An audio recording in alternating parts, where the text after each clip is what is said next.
Project आणि बंधनकारक काहीतरी डिपार्टमेंटली कायदेशीर कारवाई अशा पद्धतीने ते होऊ शकतं. अन्यथा त्याला काय उपयोग कारण नाही ना.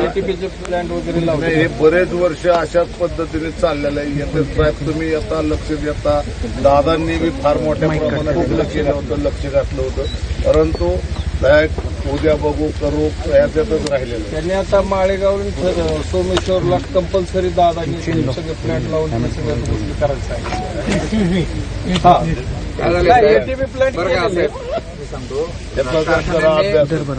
सगळ्या एटीपी लावलेले एसटीपी आता आपण माळेगावने गेल्या वर्षी लावलंय. परत आता माळेगाव नगरपंचायतच्या माध्यमातून ह्या वर्षी आपण परत 2 एसटीपीचं नियोजन आहे. आणि होतंय काय, कारखान्याचा सीझन ज्यावेळी चालू असतोय त्यावेळी काही सडन केसमध्ये वॉशिंग मध्ये असेल, कुठं पंपातून असेल, नियोजन पण आम्ही केलेले ह्या वर्षी सगळं.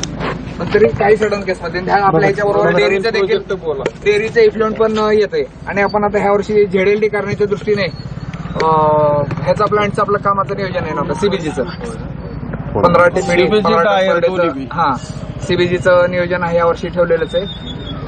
आणि काय होतं, डेअरीचं इफ्लुएंट पण साहेब त्याच्यामध्ये लोड जो आहे ना तो प्रचंड मोठा लोड असतोय. प्लस आपला इकडं दादांनी लक्ष घालून कारखान्याचा विषय आहे. 97 कोटी रुपयाचा प्रोजेक्ट तयार केला. सगळे प्रोसेस टेंडर वगैरे सगळं प्रोसेसला आल्या. हो, चाललंय आता माळेगाव. तरी त्याच्यात काय साहेब बरं का, प्रत्येक गावागावातून जे बाहेर पडणार पाणी आहे ना त्याला सगळ्यांनी ट्रीटमेंट करून नदीत सोडणे हा एक विषय महत्त्वाचा आहे. एकदम बरोबर. प्रत्येक गावातलं म्हणजे वरपासून खालीपर्यंत. सरकारने अभ्यास केला त्या सगळ्या नदीचा. हा आपण साधारणतः निरीपासून विचारतो. सरकारने तसं नाही. पुणे शहराच्या 200 गावं त्याचं प्रत्येक गाव नदीची घालतात. सगळे बरोबर सगळे महिला खालीपर्यंत येते, वरपासून खालीपर्यंत सगळे विमानं देईल तेच येते वरून खाली मुळामुठ्याचं पाणी. मग त्याच्यावर एक तर बंधनकारक तुम्हीच ऐका ना, गव्हर्नमेंटच्या तर्फेच उपाययोजना केल्या पाहिजेत. एखादा उत्पन्न करायसाठी कतलखाना आहे, एखादी डेअरी उत्पन्नासाठी त्याचं, परंतु त्याचं वेस्टेज मटेरियल त्याने आमच्या नदीत जाऊन बाकी शेतकऱ्यांचं नुकसान कशाला. आमची सगळ्या शेती पार नापीक झाली एकदम. आणि ते पाणी अत्यंत प्रदूषित आहे. सगळा लोड जो आहे ना त्याच्यामधले स्लॉटर हाऊसचा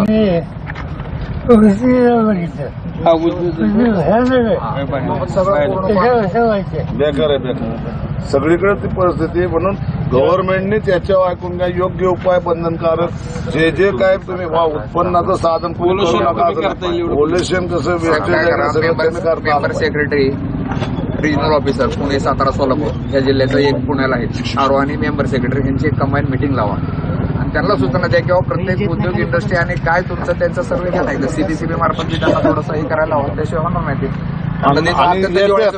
चेक करतात म्हणजे आता तुम्ही आला त्याच्या, परंतु अधिकारी येतात बघतात, त्याच्या उपाययोजना काय परत नाही. सीबीसी असू द्या, केंद्रातली टीम असू द्या, सगळे येऊन गेले, पण अद्याप त्यांनी जे बंधनकारक जे उपाय करायला पाहिजे त्याच्या दुरुस्तीचे ते अद्याप काय झालेले नाही.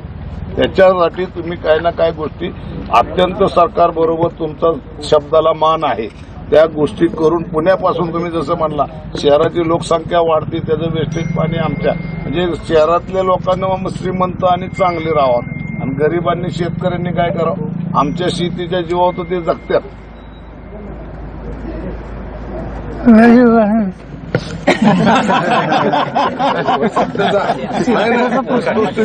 तुम्ही पण तुम्ही आमचे नेते आहात, वस्तुस्थिती सांगितली म्हणजे असं काय विचार.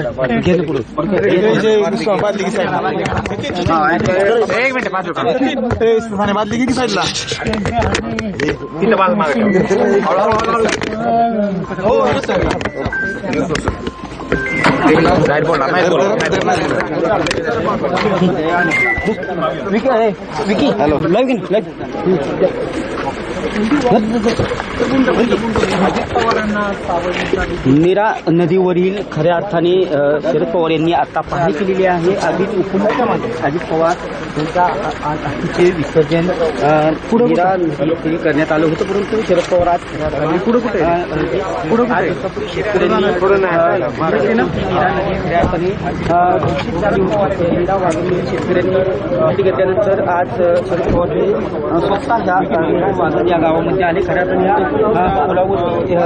खऱ्यापणे मोठ्या प्रमाणात दूषित पाणी झालं होतं आणि जे कारखाना असेल किंवा शेतकऱ्यांशी या ठिकाणी संवाद साधल्यामुळे मोठ्या प्रमाणात पाणी दूषित झालेलं आहे आणि दूषित पाणी आहे शेतकऱ्यांनी या बाजूला लाईव्ह दिले फोन करतो.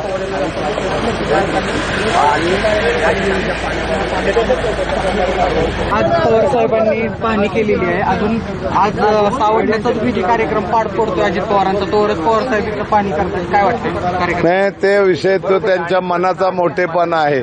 खरं दुःख पचवण्याच्या ऐकून घेण्याची क्षमता बाकीच्या तालुका सगळा जिल्हा महाराष्ट्र हळहळतोय आज दुःखात. परंतु पवार साहेबांनी सर्व त्यात एक ती व्यक्तिमत्वच असे दुःख पचवण्याची त्यांच्याकडे ताकद आहे. परंतु या गोष्टी ज्या आहेत की ज्यांनी आजपर्यंत पवार फॅमिलीला मोठं केलं ते माझे शेतकरी या तालुक्यातले बांधव, त्यांची जी काय शेतीची नुकसान होती किंवा त्यांचं जे जनजीवन विस्कळीत झालेलं आहे या नदीतल्या प्रदूषणामुळे, ते प्रदूषण मुक्त कसं होईल याबाबत त्यांनी अर्जंट निरोप दिला.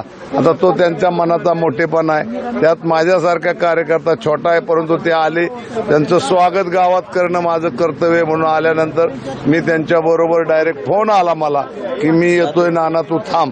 त्या पद्धतीने आम्ही थांबलो. काय पवार साहेबांनी आज पाहणी केली? अजित पवार आमची या गावची व्यथा आहे, या गावची व्यथा आमची आहे की नदीचं पाणी कायम खराब होत राहतंय.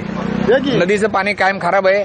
कारण पाण्याचं खराब होण्याची कारण काय आहेत तर आजूबाजूला जे औद्योगिकरण झालेलं आहे, साखर कारखाने आहेत दोन्ही बाजूला, सातारा जिल्ह्यामध्ये आणि पुणे जिल्ह्यामध्ये. सोमेश्वर सहकार्य आहे, माळेगाव सहकार्य आहे, पलीकडे श्रीराम सहकार्य आहे, साखरवाडीचा साखर कारखाना आहे, शिरोईचा साखर कारखाना आहे, 2 मोठ्या दुधाचे प्लांट्स आहेत, स्लॉटर हाऊस आहे.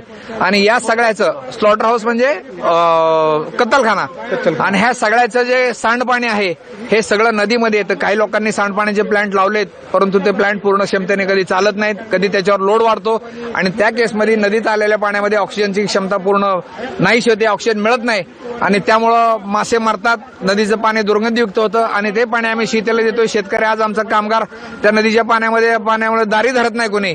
अशा पद्धतीचं अत्यंत वाईट परिस्थिती झाली आणि हे पाहण्यासाठी आदरणीय पवारसाहेबांनी आज अत्यंत दुःखद घटना असताना देखील त्यांनी आज आमची व्यथा जाणून घेण्यासाठी खास या ठिकाणी व्हिजिट दिली.